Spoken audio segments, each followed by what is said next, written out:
How a Rebound Relationship Can Save Your Life by Jancar. When to get into a new relationship after your breakup.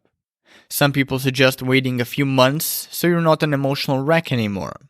Other people suggest waiting only a few days and argue that the sooner you find someone new, the sooner you'll forget about your ex. But these are not the only options. You could also follow the popular rule of thumb. Wait for half the length of your previous relationship before getting into a new one. Or you could simply wait until the prospect of getting into a new relationship generally starts to feel fun and exciting. In other words, you could follow your intuition. Now, regardless of what rule set you follow, there is always a chance you get into a rebound relationship after you break up. What is a rebound relationship? The label refers to a newly formed relationship that someone got into only because they wanted to escape or distract themselves from the pain of the dissolution of their last relationship. It's also common for people to get into rebounds only to make their ex jealous so they will like them again or so they can get their revenge. Generally speaking, rebound relationships tend to have a lot of bad mojo surrounding them. Experts usually describe them as shallow, short-lasting, because one lasts about 4 months to 1 year on average, and formed on the backbone of one's loneliness and anxiety, built without much consideration or rationality concerning the new partner's compatibility, and usually these relationships are also littered with complicated and unhealthy dynamics. Experts also note that a rebound always fails for the same reason or reasons a person's previous relationship failed. This is because an average person never contemplates why their relationship failed. Hence, they never identify or learn from their mistakes, but keep blindly repeating them, often bouncing from one sad and shitty rebound to the next. That said, rebounds don't suck all the time. Yes, there is a lot of negative stigma surrounding them, and with good reason, but there is a gaping, unexplored side to the subject. How getting into a rebound can actually be a good thing.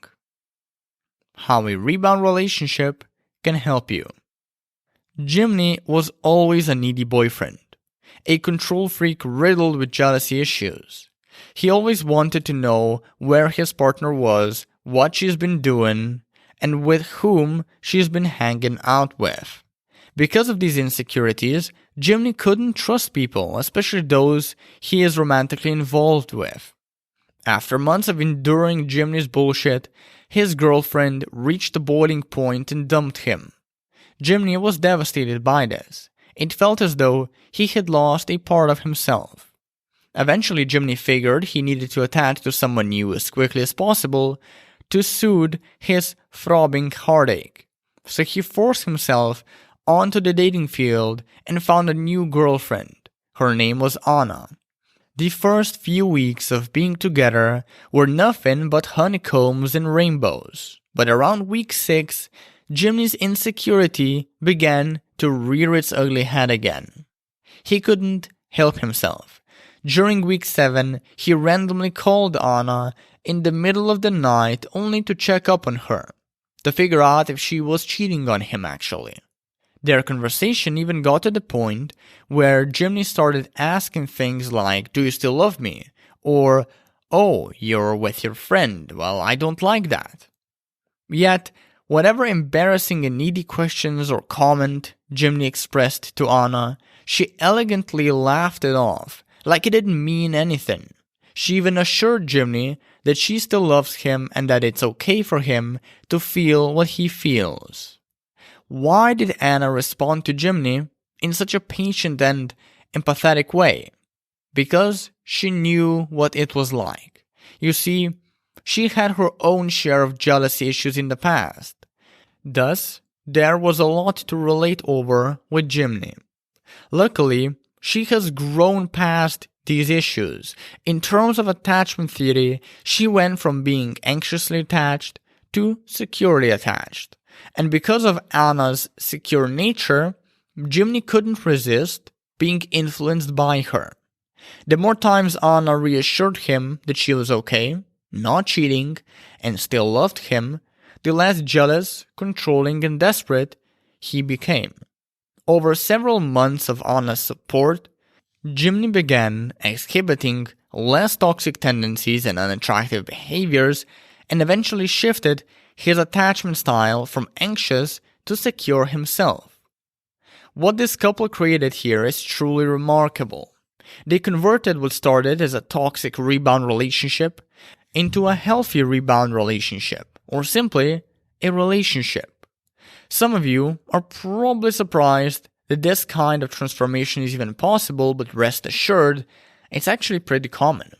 Studies prove that in many cases, when a person with an insecure attachment style, meaning anxious or avoidant, forms a relationship with someone with a secure attachment style, their insecure style morphs into the secure variant, and this transformation then makes it possible for an unhealthy rebound to become healthy. A rebound is probably worth it. Relationships not wrought with problems entail many benefits. For starters, there's companionship. Humans are hardwired for connection. So finding someone you can cultivate a strong connection with improves your emotional and mental well-being. Then there is passion and infatuation that comes along with newly formed relationships that make us feel more desirable and confident. And finally, there's the fact that couples are less receptive to anxiety and depression, tend to live longer, and possess a greater sense of well-being and physical health than single people. So if a new relationship brings so many benefits to the table, then getting into a rebound probably isn't such a bad thing. After all, the upsides of getting into one far outweigh the downsides, which is another breakup, both in the short and the long term. Therefore, I encourage you to consider taking the risk and getting into a relationship even if you think it may turn out to be a rebound. That is, if getting into a relationship is your ultimate goal. If you decide to march down this path, remember two things. A. You're not misguided, emotionally unstable, or depraved for getting into a rebound. And B.